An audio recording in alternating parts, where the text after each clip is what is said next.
We officially have a pitcher who is at the top of the list for the 4 or the 5 spot in the Cincinnati Reds starting rotation on opening day. We'll tell you who, and we'll tell you why on today's Locked On Reds. You are Locked On Reds, your daily Cincinnati Reds podcast, part of the Locked On Podcast Network, your team every day. You are Locked On Reds. Thanks for making Locked On Reds your first listen of the day. We are part of the Locked On Podcast Network, your team every day. The Locked On podcasts are free and available on all podcasting platforms. I'm your host, Stephen Offenbaker, alongside Jeff Carr, and we are diehard baseball fans. We have a passion for the Cincinnati Reds. We have taken our love of the game, our passion for baseball, and we have turned that passion into information for you. On today's podcast, we're going to be talking about the announcement the Reds made of the starting pitcher for the very first spring training game of 2023 coming up this Saturday. I am also going to attempt to get Jeff to settle down and set some realistic expectations for a particular Cincinnati Reds rookie. Before we get into all of that, I want to let you know that today's episode is brought to you by FanDuel Sportsbook, the official sportsbook of Locked On. Make every moment more. Visit FanDuel.com/locked on today to get started. All right, Jeff, a little bit of news out of Goodyear today. The biggest of that news being the Reds have announced the spring opener for the 2023 spring training season, and that is none other than Brandon Williamson. Yes, this was absolutely huge news, Steve, because this confirms to us. We've talked about him in the possibilities for the back end of the starting rotation, but this confirms, at least to me, and I think you may agree with me, you may disagree with me, but we'll talk about that. But Brandon Williamson is now a favorite to land a rotation spot on opening day. We talked with Tom Nichols about this, and we've heard this from multiple different angles, that when it comes to spring training, it's about how often and when, like at what point in the game, a player gets playing time. Most of the time, unless they're just absolutely horrid results, most of the time I don't think a guy can play himself out of a spot. He can play himself into it a little bit, but I don't necessarily think it's something that he would prove wildly that he's just not capable of doing a particular position in spring training. But the fact that he's starting the first game, that he's coming out of the gate, he's not going to be coming out of the bullpen in the third inning or the fourth inning or whatever, and facing the second string, third string of the Guardians. This is at least evidence enough to me to show that he's at the top of the list. Now, whether or not that means that he will be a part of it, I believe that he will, because this puts him so far ahead of everybody else in the race. Well, I think we knew coming into spring training that Williamson was definitely in the mix to grab one of the two open rotation spots. This news definitely does help bolster that cause a little bit. Now, I'm also willing to concede that Brandon Williamson just got ready faster than everybody else, or was a little bit further along when he arrived at camp. I'm not going to use this news to anoint him a member of the Reds starting rotation. But I do agree with you that this now puts him in the best, gives him the best opportunity to go out there and start playing his way into the rotation and grabbing one of those spots and sticking. So, I think when we talk about spring trainings of years past, and I even have put this cautionary tale out there on a show earlier this week where we tell people not to get too excited. It's just the first game of spring training. But Brandon Williamson may not have that luxury. I think that, these pitchers, especially the young guys that are really battling to make the team, are going to have to go out there and compete in a way that they haven't had to in other spring trainings. The competition level's a little bit higher this year. Yeah, we've got a crowded field of guys trying to get to that fourth or fifth spot in the rotation. And just, a quick resume. We've talked about Brandon Williamson in the past, but a quick resume of Brandon Williamson. His pitch mix. Gosh, Boy, that's easy for you to say. Whew. yeah, getting all tripped up over that. He's got a good fastball. He has a solid changeup, and the combo's nice because the fastball has a bit of rise to it, and the changeup has a nice late break downward. And then he has a slider that he mixes in. The slider's a little bit slower. It's not a hard slider so much as it is a slow looping slider. And with all of that, he's able to mix it pretty well. In fact, early on in his minor league career, he was elite, not good, elite at striking people out with that combination. It since kind of fell off a little bit, and his walk rate was actually pretty low. It was still slightly above average, but last year, as we've talked about before, really ballooned and to a concerning level, along with the fact that his strikeout rate kind of came down. But let's kind of hone in on that, because when it comes to the growth in the walk rate, it was 13% in Chattanooga for a little bit, and then 14% in Louisville, where league average is like 6 to 7%. So this is very high for a player coming up through AAA. But to give you some context, before he came over to the Reds, in the Mariners organization, they're in high A and even in low A as well, his walk rate was at 8%. Now, some may say, is that him being called up and facing stiffer competition, or is that something about a change in his game that kind of messed him up?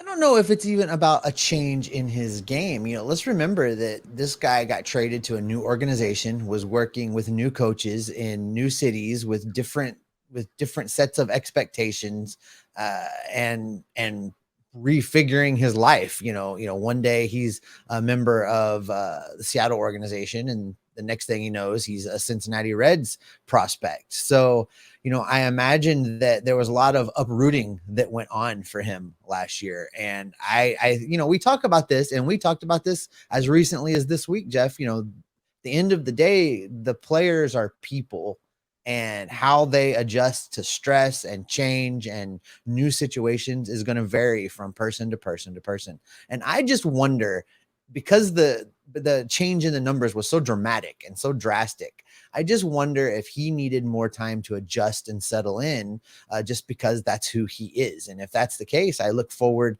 to seeing how he looks, because reports out of Goodyear have been that he immediately started turning heads when he showed up and started pitching.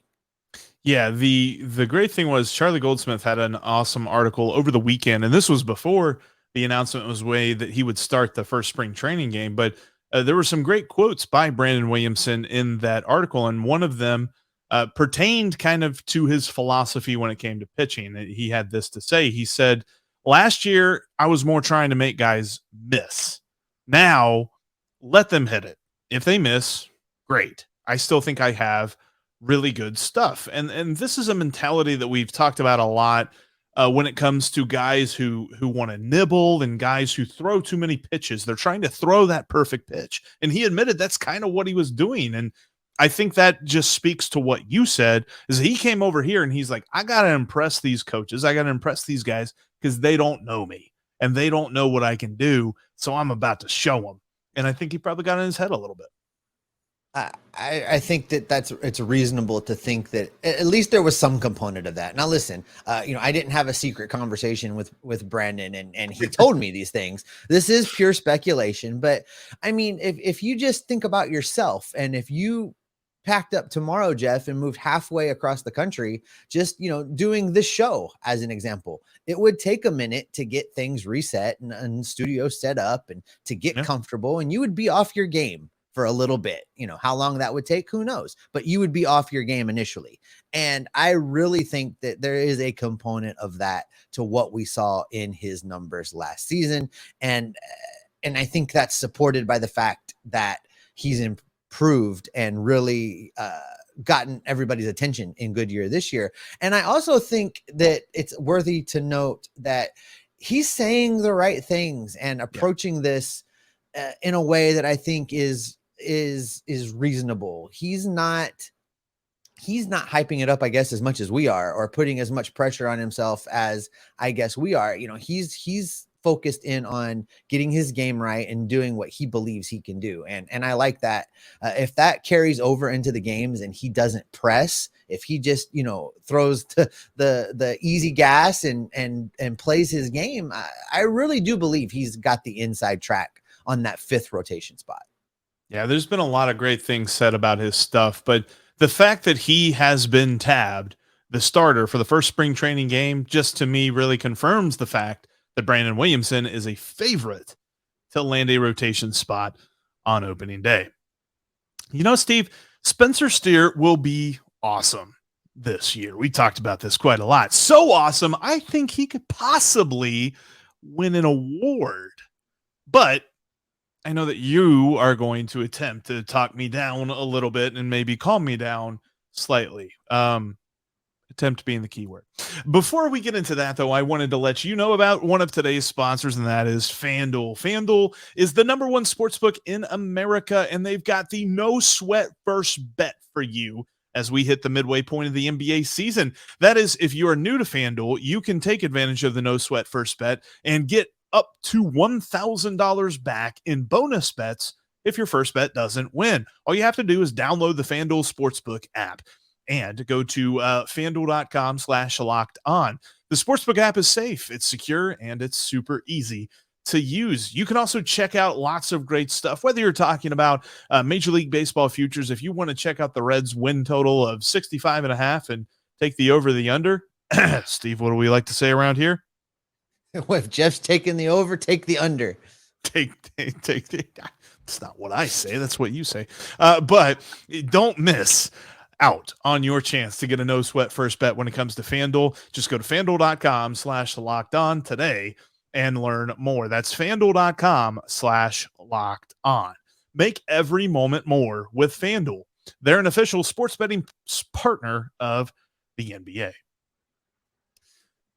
And also, now that sports gambling is legalized here in the state of Ohio, there is an awesome Locked On podcast to help you, whether you're new or seasoned in the sports gambling arena, put a couple of dollars in your pocket. That is Locked On Bets. Locked On Bets will give you daily picks and analysis with host your boy Q and the analyst from Paramount Sports, Lee Sterling, who will help you make a couple of bucks. That's Locked On Bets, just like Locked On Reds. It's free and available wherever you get your podcasts. Coming up tomorrow, we are going to talk about another statistic in our series of explaining ourselves and the numbers that we like to use throughout the year. We've already talked about WAR. We've talked about OPS plus. We've talked about WOBA. Tomorrow, we're going to talk about FIP and XFIP. That's fielding independent pitching. They're numbers that kind of explain ERA a little bit better. Before that, we're back to today, though, because I am absolutely ecstatic about an entire year of Spencer Steer. It's the year of Steer. And he's going to be playing third base mostly. I think that's why Mike Moustakas was initially gotten rid. We got rid of the Moose for the Steer, and Spencer Steer is ready to hit. So much so that I'm saying it right now. Spencer Steer is going to finish the year in the top 3 of the Rookie of the Year voting. Oh, Jeff.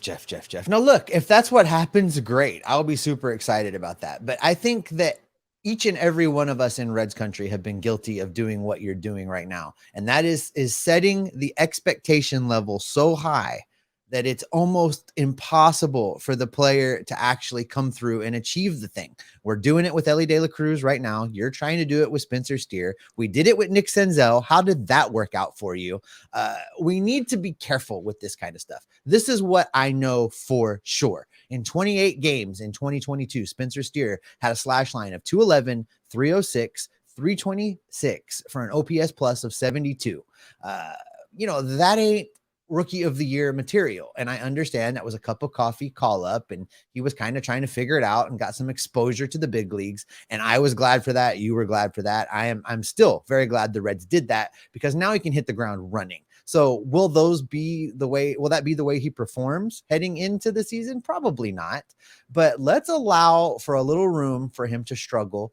let's allow for a little room for him to figure it out. Let's allow for a little room for him to get even more comfortable before we start setting expectations. This is what we know we're getting with him. We're getting a guy that's going to work hard. We're getting a guy that can play multiple positions. In those 28 games last year, he saw time at first base, at second base, at third base, and at DH. He was all over the place. He brings the Reds a brand of flexibility that David Bell, I think, is going to put in the best positions to help the team and really maximize. Spencer Steer is going to play a lot, and I don't think he's going to just be at third base all the time. I think he's going to move around a lot. I think that's going to be what he does. I agree with you that he has the potential to be very, very, very, very good this year. But I am not willing to put some kind of label or set some kind of hot take expectation on him that might catch fire and run around and add more pressure to him. I just want him to go out and play his game and find a way to be successful, and I will be happy. That's fair. And I don't want to make it seem like I'm setting the expectation for him to be in the Rookie of the Year conversation, but I think that he has the ability to show that sort of production. The Zips projection system actually has him at 1.9 WAR. He has him leading the position players for this team this year. At least that's according to Zips over on Fangraphs.com. And they have him slashing with a 246 batting average, 324 on base, 432 slugging. That's an OPS plus of 98. That's not Rookie of the Year material, but I have seen that plate discipline last month. I think that is the number one thing that's going to translate. And if he can bring a solid contact-oriented bat, which is what we've heard about, we've not heard necessarily that he is a big-time power bopper. He's not a big-time going to hit the Toyota kind of guy. He's going to hit line drives, and he's going to put the ball where the fielders aren't, and he's going to come up with solid clutch hits. Something that Zips also said is something that I would buy into wholeheartedly. If I told you, Steve, that these projection systems have Spencer Steer hitting 20 home runs and getting 80 RBIs this year, I think you pretty much take that. Oh, I would absolutely take it. And there's a couple things in those numbers, Jeff, that I think we'll just comment on for a second, because we've spent some time talking about those numbers and what they mean. So you just talked about his projected OPS plus, and you talked about his projected wins above replacement. Those are two numbers we have already talked about this spring in our series of stats that we like to use. So a projected OPS plus of basically 100 says that they're projecting him to be a league average player in 2023. I'll take that out of a rookie. No problem at all. They're also projecting him to have a wins above replacement basically at 2. I think you said 1.9. So let's just call that 2. As we talked about when we talked about WAR yesterday, 2 and above is considered to be a starter at the major league level. So I'll take that as well. So what I'm hearing from the projections is they are projecting him to be a major league average position player, and they are projecting him to be a starter. I agree with both of those things wholeheartedly, 100%. So if he can then build on that and turn that into a Rookie of the Year worthy campaign in 2023, that's icing on the cake, and I'll take it. I don't want him to feel that kind of pressure is what I'm saying. And you know, you're not going to be the only person saying this. The stories are coming. When we get later into spring training, I can guarantee you that Bobby Nightingale and Charlie Goldsmith and C. Trent Rosecrans are all going to put some kind of story out there that starts to push that narrative just a little bit as they're struggling to fill column inches late in the spring. It's going to happen. So I just want everybody, like I say about watching the games, take a breath, settle in with your beverage, and enjoy the show, and let's see where it goes. That's fair enough. And you know what? Maybe you did talk me down a little bit on this ledge. I you know, full disclosure, I've got a futures bet on Spencer Steer to win Rookie of the Year, but I'm not saying that I put a lot of money on that, just a little bit. But no, I do see where you're coming from. And no, I don't want to put added pressure on him. I don't want to put added pressure on the Reds, because I feel like this team has a shot to do something interesting, be fun, be exciting this year. And I think that, you know, as long as they're, and they're going to be gritty, and Spencer Steer is going to be one of the reasons that they are. I firmly believe that. Coming up, there were some other things that Brandon Williamson had to say about his spring training experience in an interview he did with Mark Sheldon. We didn't have the chance to get to it in the first segment, but what he had to say just further proves that this dude is ready to be in the starting rotation. We'll tell you what that is coming up here in just a moment. Before we talk about that, I wanted to let you know you can follow us on Twitter in between episodes. You can follow me at Jeff Carr with 3 Fs. You can follow Steve at S. Offenbaker with 2 Fs. And you can follow the show at Locked On Reds. All right, we talked about Brandon Williamson and how he's starting this Saturday and how that in and of itself kind of proves he's got an inside track to making the opening day starting rotation. But more than that, he sounds like a dude, and Steve made the comment, and he was absolutely right. And Steve wasn't able to join me here for the final segment. He'll be back tomorrow, but just had some stuff he had to get to. But he had some great stuff to say to Mark Sheldon in an MLB.com article that Mark got the chance to kind of have a Q&A with Brandon Williamson. And there was a great question, because we mentioned a lot, and we talked a lot about him and his chances of making the opening day starting rotation and how he struggled last year. And Mark asked him, he said, what did you take from the ups and downs of last season? And Brandon Williamson had this to say about that. It's a little bit of a long quote, but I think it's all good. It was certainly the hardest year I've had.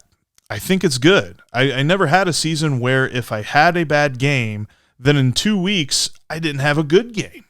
It was a good learning curve. My 2021 campaign was pretty good. I thought I had it figured out. I thought I was going to come in and be ready to be in the big leagues. I thought I was just going to feel that good forever. I realized it's not just concrete. You've got to earn it. There's a lot of variables every day. I just thought I was that I was good enough to show up and make it. Not that I didn't work hard or do things to earn it, but I really have an appreciation for how hard it is, and I understand how hard the game is.